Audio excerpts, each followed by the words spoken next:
What's up, everyone? I hope everyone is doing well today, having a happy Tuesday. Welcome back to the Daily Zest. I'm your host, Randi Hipper, back at it today with a lot of drama because, friends, there's so much going on in this space. It is absolutely unbelievable. Hi to everyone in the chat. I see John, Colin, Randy, Kenny. Nice to see you, everyone. If you're here in the chat, make sure to like, subscribe, share the stream out with friends so more people could jump in and share the zesty vibes. Please share the stream out with friends. Get more people in here. If you're here, say hi in the chat. We're all very friendly here. Hi, Kenny. Hi, Kelly. Nice to see you.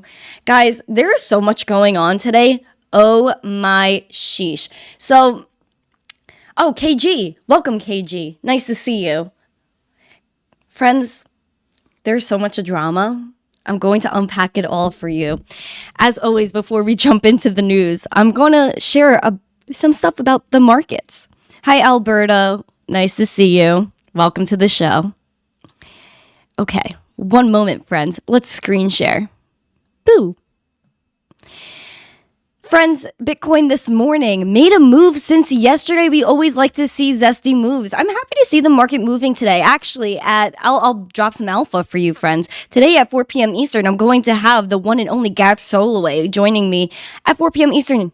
So join 4 p.m. Eastern. Be back here so we could talk more about the charts.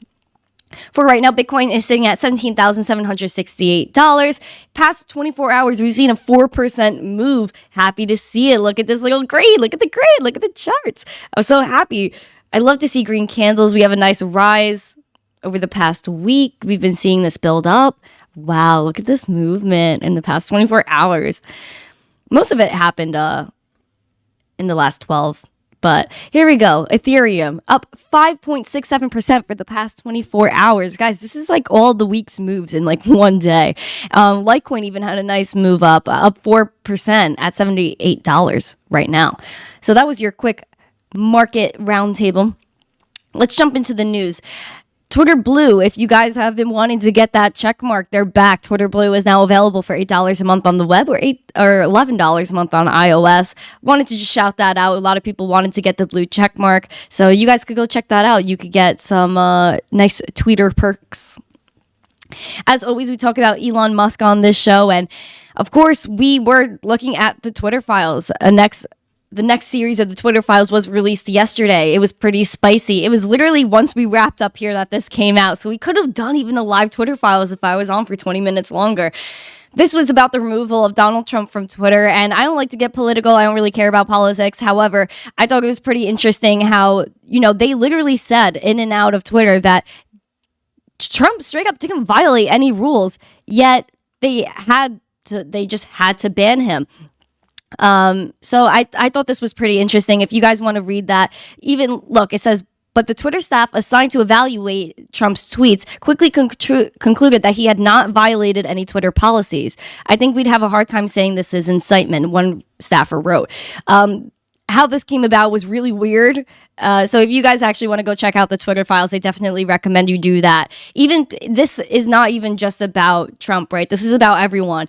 Shadow banning, as we were talking about yesterday, is 100% real. Twitter said it's not real, that they don't shadow ban people. That's what they said years ago. Well, this is very untrue. They were shadow banning pretty much everyone they had a differing opinion with.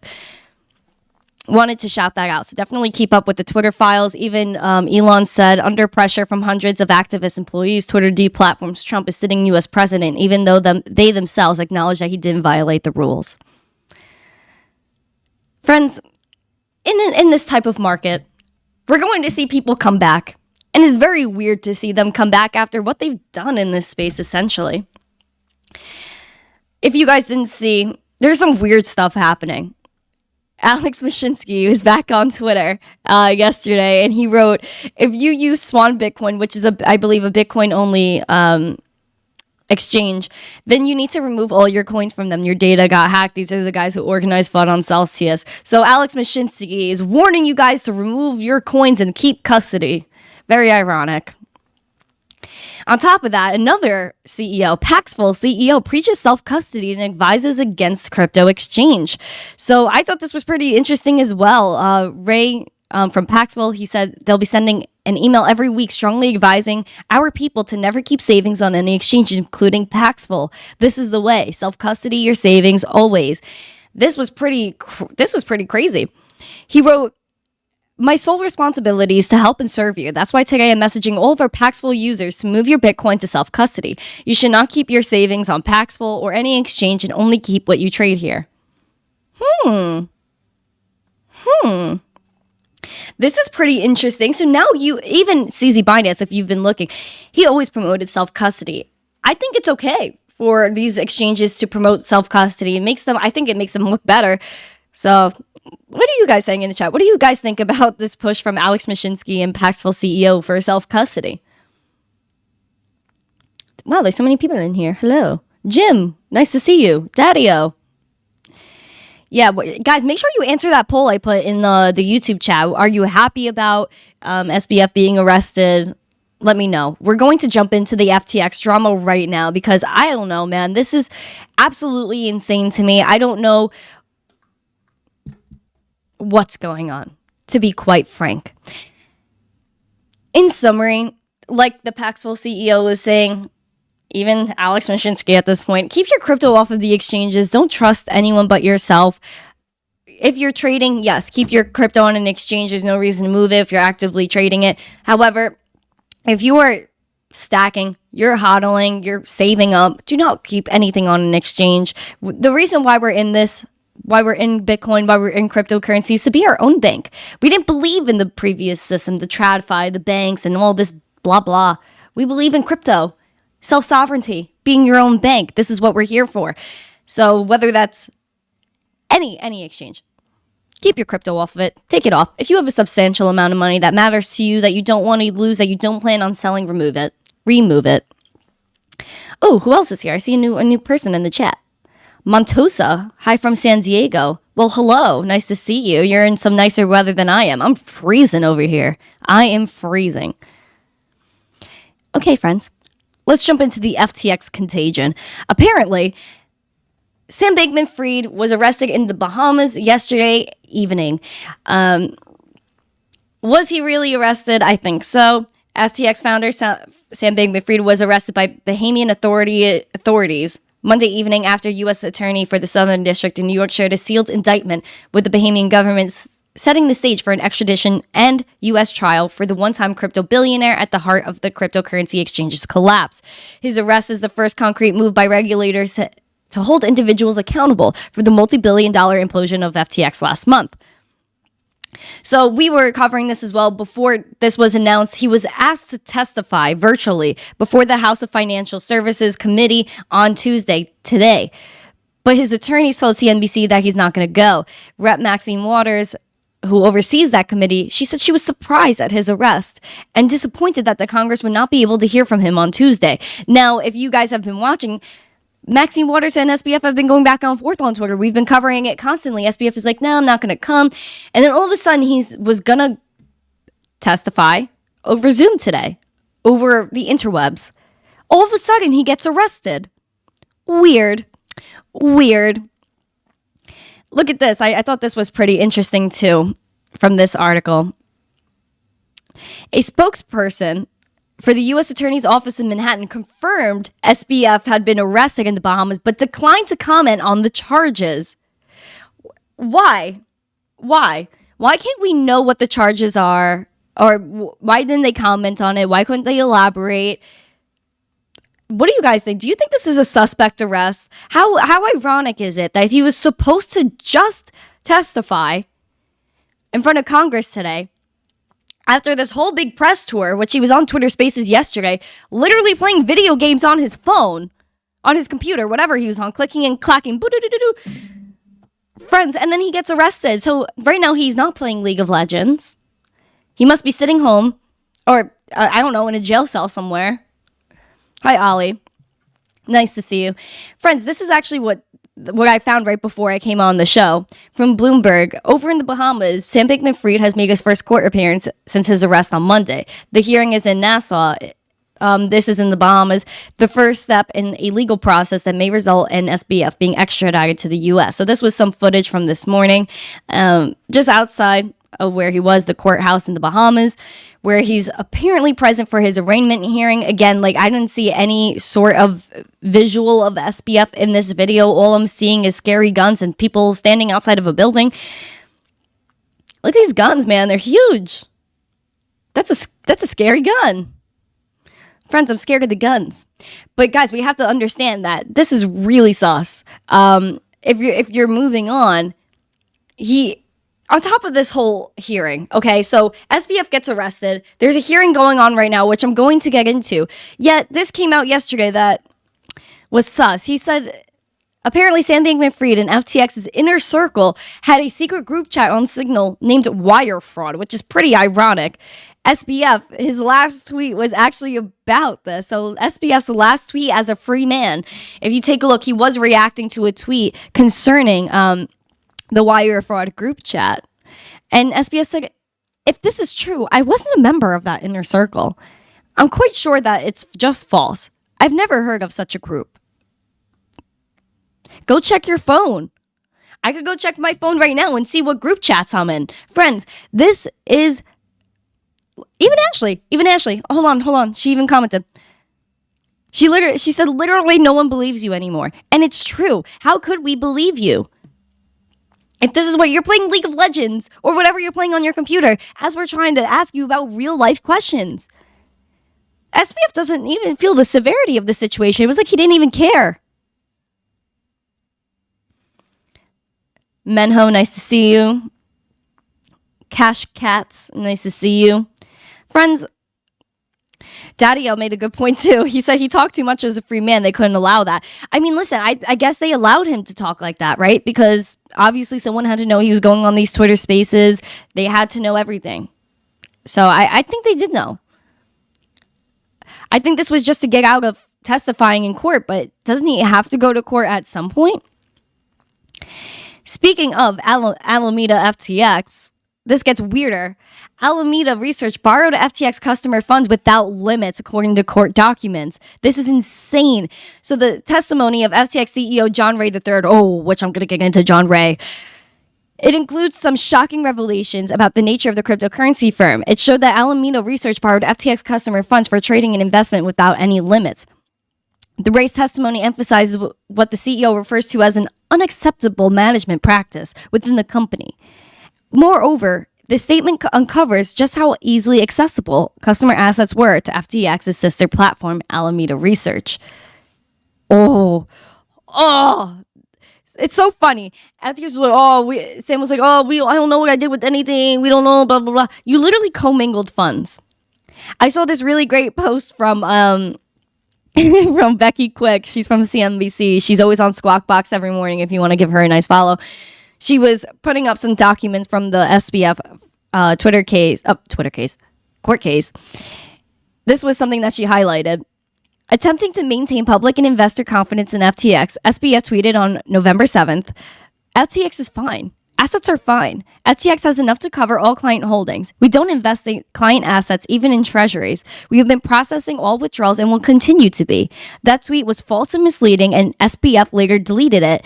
And he knew that FTX, at his discretion, allowed Alameda to invest client assets, and that Alameda had in fact done so, using FTX's funds to make investments far riskier than treasuries. SBF literally straight up lied. This is another part that Becky posted that I thought was interesting. She wrote, as a result, there were no meaningful distinctions between FTX customer funds and Alameda's own funds. Bankman-Fried thus gave Alameda carte blanche, I don't know if I pronounce that wrong, I'm sorry, to use FTX customer assets for its own trading operations for whatever other purposes Bankman-Fried saw fit.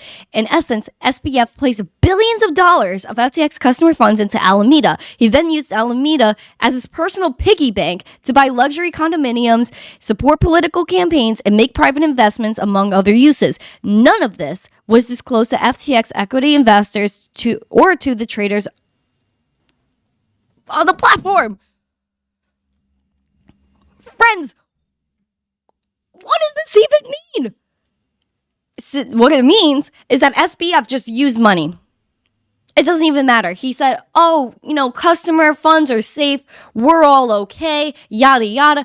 No, there was no difference between Alameda's accounts and Bankman-Fried. I was just listening to the court hearing with John Ray, and he even said that there was no difference. There was no difference. Look at this. Please listen to this clip. I'm close to fuming. Did FTX have sufficient... Sorry, friends. I didn't even show this to you. Look at this. Look at this. Look at this clip. Thank you, CoinDesk, for posting it, by the way. Did FTX have sufficient risk management systems and controls to appropriately monitor any leverage the business took on and the interconnections it had with businesses like, again, Alameda? There were virtually no internal controls and no separateness whatsoever.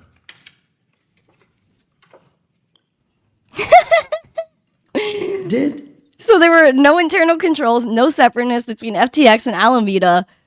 What? Guys, it gets even worse because how do you not know that there's no difference? Okay, like that's one. John Ray, let me pull up a picture I took on my cellular device. Hold on, friends, I'm pulling up. Guys, sometimes like I have to actually take pictures of my TV because I don't have enough time to write them down. Look at John Ray. Look at this dude, literally laughing the entire time he's talking. The entire time, when he was on, or still on, he was sitting there like giggle giggle wee wee wee. Guys, this is someone that doesn't take it seriously, and half of the questions he said he couldn't answer because he was only but part of the company for a few months. So why is he even there if he can't answer any questions? None of the questions were answered, and on top of that, maybe the people asking the questions couldn't even ask the questions.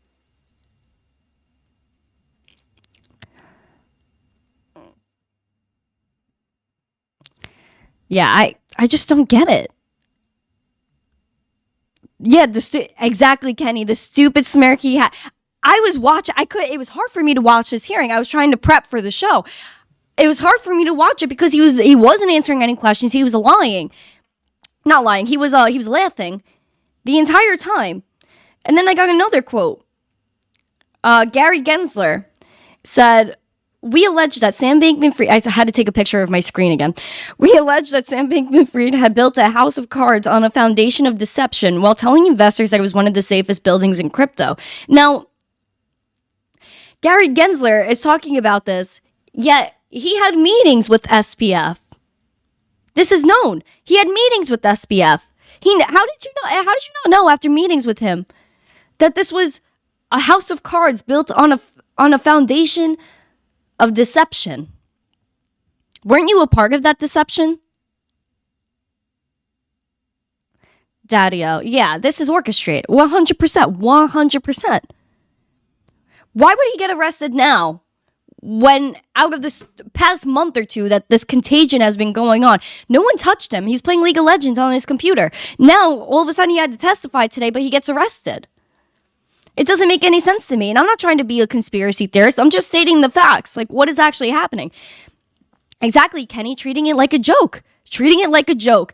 Both SPF was laughing on Twitter Spaces yesterday, playing his video games, having a good time. John Ray going off today, having a good time.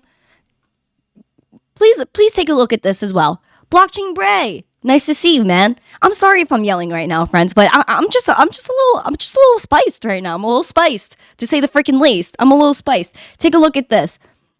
During this hearing, they said FTX used QuickBooks for their accounting. This is straight from John Ray. Guys, let's do a quick. Wrong overlay. This is what we do in crypto. It's called doing your own research. Now, I did a quick googly search. What is QuickBooks? What is QuickBooks? QuickBooks is an accounting software package developed and marketed by Intuit. This is another tax app. First introduced in 1983, QuickBooks products are geared mainly towards small and medium-sized business. Guys, QuickBooks is not for something as large as FTX. QuickBooks is something like you and I would use, just small little peoples out here. And small to medium businesses. Was in any way FTX or Alameda a small to medium business? Absolutely not. There was no CFO at FTX. There was no separation between, like we saw here, there's no separation between Alameda and FTX. They were using their customer funds as they saw fit. And you saw it here, friends. Bankman-Fried placed billions of dollars of FTX customer funds into Alameda. He used it as his piggy bank to buy condominiums. So he literally just bought stuff for whoever, including his parents. Because if you guys remember, we were talking about how even SBF's parents accidentally had their names under property in the Bahamas that was supposed to belong to the company of FTX. So my question at this point is, what is happening with his parents? Are his parents forgotten about? Are they all of a sudden not involved? I don't understand. Guys, if you're here, please smash the likes or hit the button gently. We don't want to we don't want to break our screens or anything. But hit the likes, man, because I'm passionate right now. Oh wow, there's so many people here. What's up?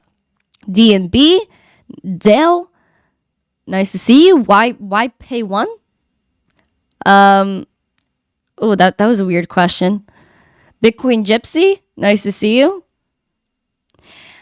There is, I know someone mentioned Binance in the chat. Well, there's a lot of fun happening with Binance. I'm not sure if there's anything wrong with Binance, to be honest.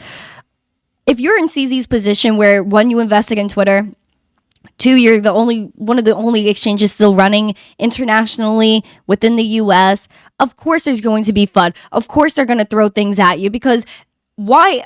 If you think back, friends, to when the Attorney General of the Bahamas, Ryan Pinder, was speaking, I guess it was like a week or two ago, he said more about CZ Binance and Binance. He mentioned Binance more than he spoke about FTX. He didn't mention SBF once. He barely mentioned FTX. I think he mentioned it once.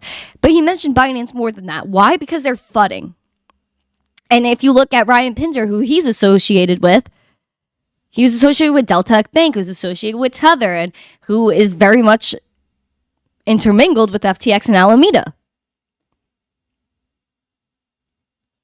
Honestly, this seems to me like a whole big distraction.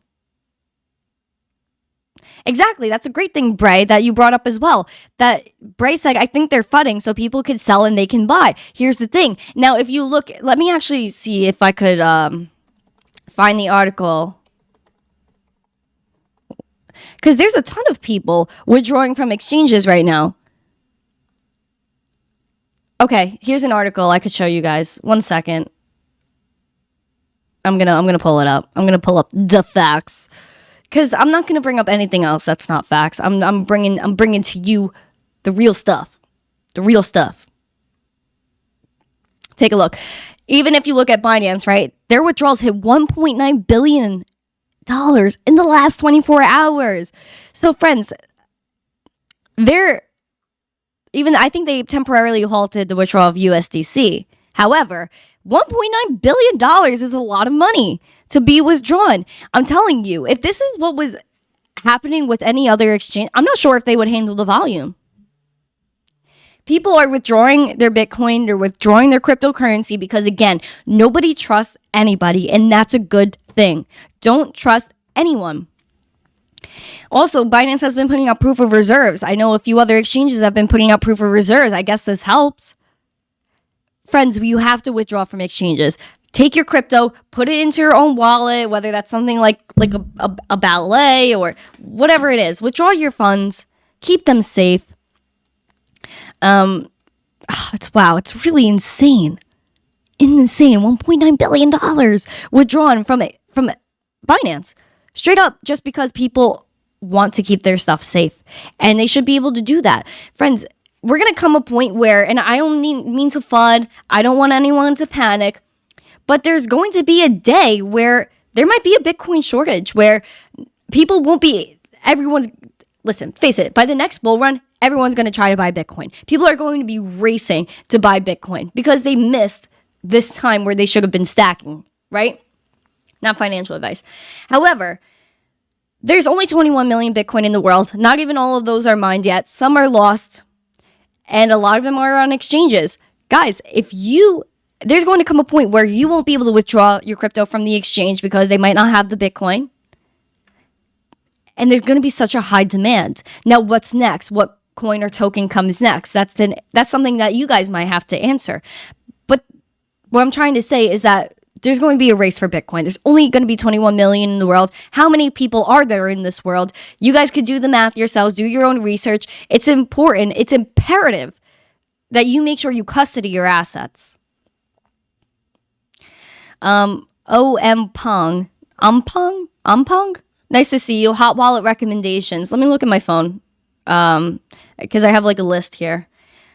Trust Wallet, Coinomi, Light Wallet, Cake Wallet. That's a hot wallet.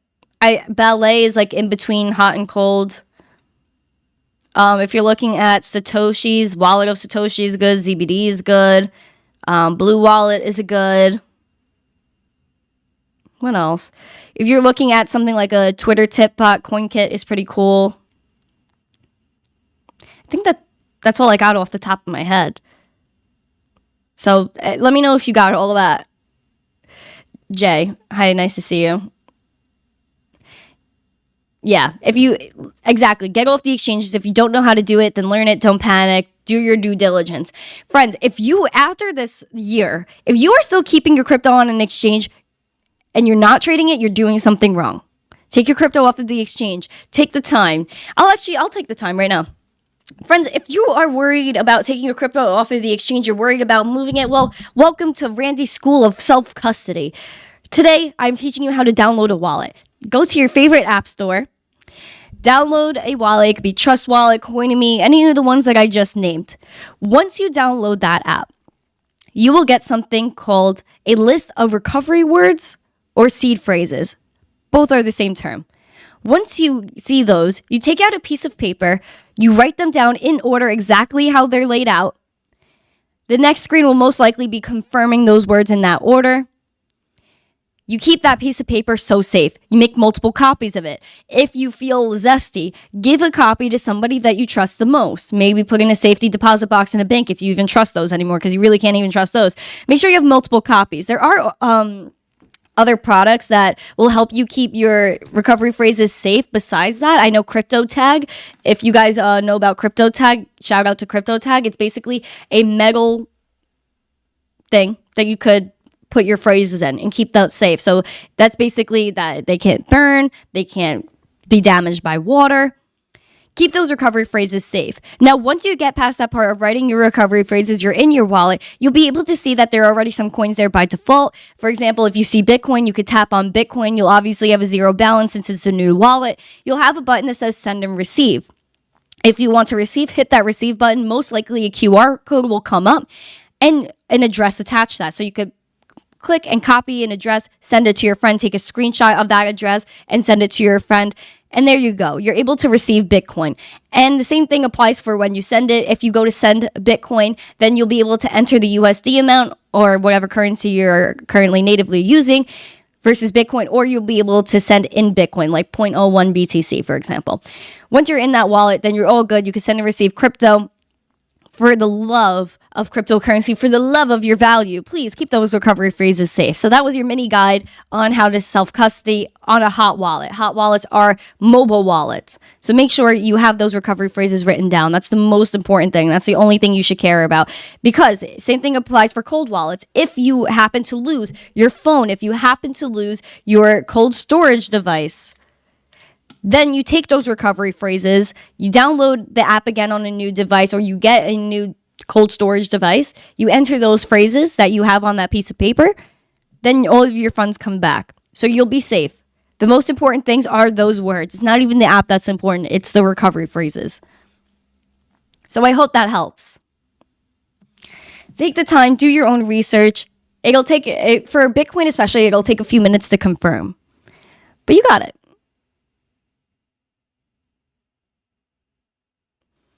I have big diamond hands, but my hands are actually pretty small. Like, this is like an iPhone 11. I think like my hand is like smaller or the same size. Yeah, this is crazy. Blockchain Bray, he literally divided 6 billion people divided by 21 million is 0.0035 BTC per person. Ooh, see, that's not even like a lot. Yeah, I think it's just a screen. I think like obviously you saw me in person, you would realize.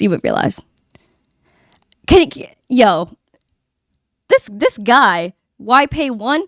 If you don't calm down, my guy, I'm gonna have to time you out. I'm gonna have to time you out, even though it's pretty funny. Hi David, nice to see you. Pong, you're good? Complete explanation. Good, happy. Cats, I keep mine on an old phone that I don't have service for. Absolutely. I have like freaking 5 phones. Listen, all of us have old phones that we don't use. An iPad is still okay. Use it. Anything that doesn't have a SIM card is obviously better. Yes, Jay made a great point as well. He said if you buy a Ledger, a cold wallet, but through Ledger, you have to buy it through Ledger themselves, not a third party, straight from the Ledger and keep it stored like diamonds. It can be hacked from third-party distributions. Absolutely. Friends, don't trust anyone except for the distributor themselves. If you're buying a Ledger, cool wallet, Trezor, whatever it may be, make sure you actually go to their website so that way you won't get a counterfeit wallet. You load your crypto on there and then it's gone. That's the worst thing ever. Please don't risk your crypto. Be safe. Do your own research on self-custody. Please keep your crypto safe.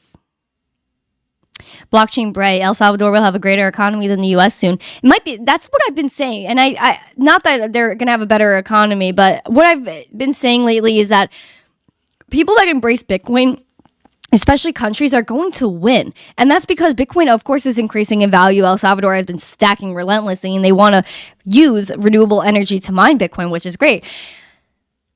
The countries that integrate crypto, that embrace crypto, are the ones that are going to win versus the US, where literally they're asking the stupidest questions.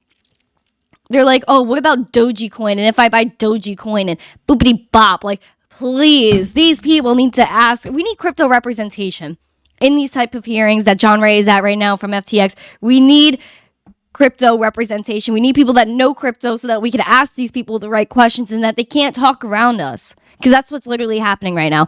And we need, in the US, we're currently stifling innovation. All of these cases, SEC trials against things like Ripple, against Library that they lost, which was devastating. We need to stop this. We need to be able to fight back. We need to be able to embrace cryptocurrency so that way our economy can flourish. I mean, Texas, if you look at Texas, they're mining Bitcoin down there. Fort Worth, mining Bitcoin.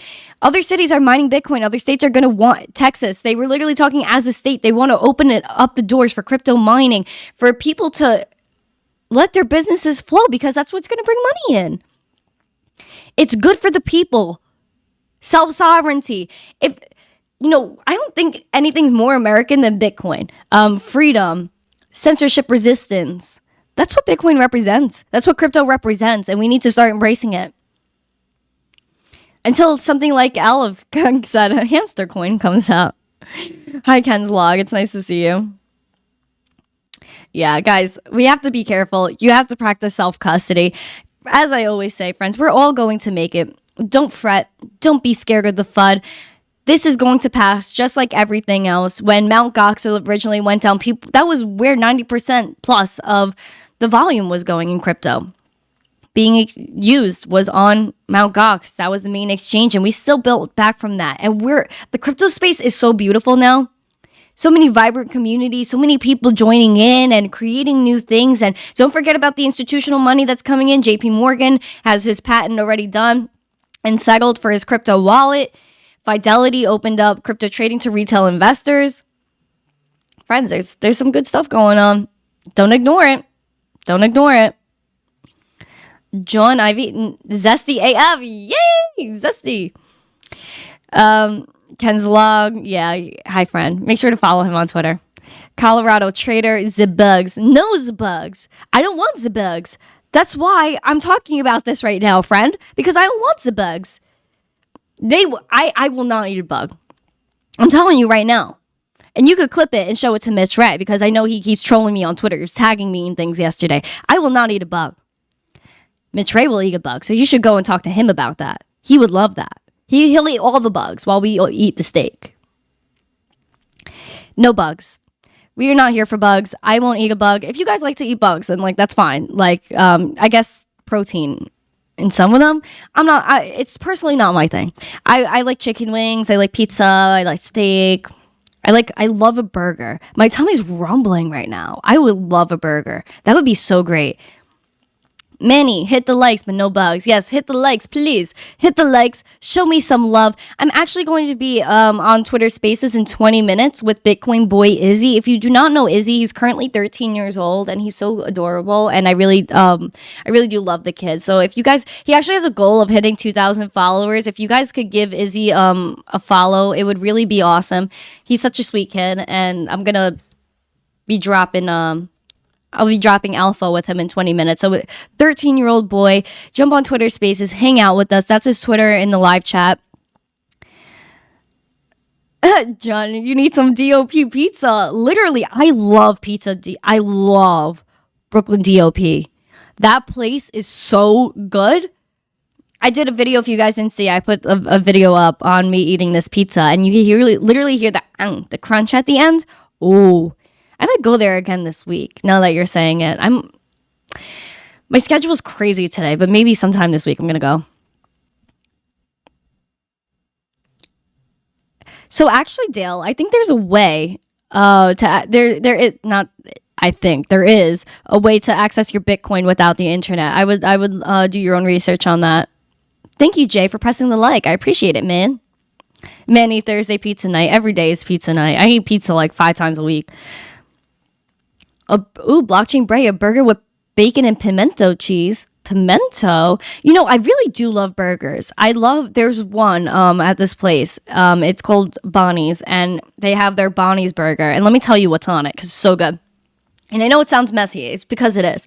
So it's provolone and these peppers and onions, like how you put it on a sausage and pepper, but on a burger. And it's so good. And then they put a little bit of buffalo sauce on it. Oh my God, it slaps. Probably the best burger in terms of toppings and the flavors. Ooh, that is so good. That is so good. You like Burger King? I don't know if I'm a Burger King person. I think their fries are good though. KG, that's what I'm here for. All I talk about is food. If you really get to know me, that's all I talk about. You know what? I'm gonna actually ask Gareth today at 4 p.m. Eastern what he's been eating lately. If you guys want to hang out with me again, 4 p.m. Eastern, I will be live with Gareth Soloway dropping pure alpha on the charts. There's the link in the description in the live chat. Make sure you hit that. Make sure you set your reminder for 4 p.m. Eastern. So I will be back in around 3 hours, 20 minutes to talk about all of this alpha. I'm so excited. You just had lunch? That's good, Manny. Yeah, get that. Get that lunch. I want to eat lunch. I mean, I ate like half a bagel today, but like I need to eat more. I need to eat more food. I'm really excited. I think I might get a burger today. Thank you all for hanging out with me. I really appreciate it. I know I rambled a lot. This is something I was passionate about today. I don't know what's going on with these hearings, but hopefully we get some resolution here and get some real answers soon. Have a great day, everyone. Have a happy Tuesday. I will see you again at 4 p.m. Eastern. If you enjoyed the show, please make sure to like, subscribe, share this stream out with friends so more people can learn about everything going on. Have a little talk about self-custody. Again, I really appreciate everyone in the chat. Hi, Tyler. I don't think I said hi to you before. Guys, thank you so much. I appreciate every single one of you. Have an amazing day. I'll see you tomorrow, 12 p.m. Eastern. And as always, you know what I'm going to say. You can say it in the chat. Say it in the chat. Say it in the chat. You know what I'm going to say. Have a great day, a happy Tuesday, and as always, stay zesty. Peace.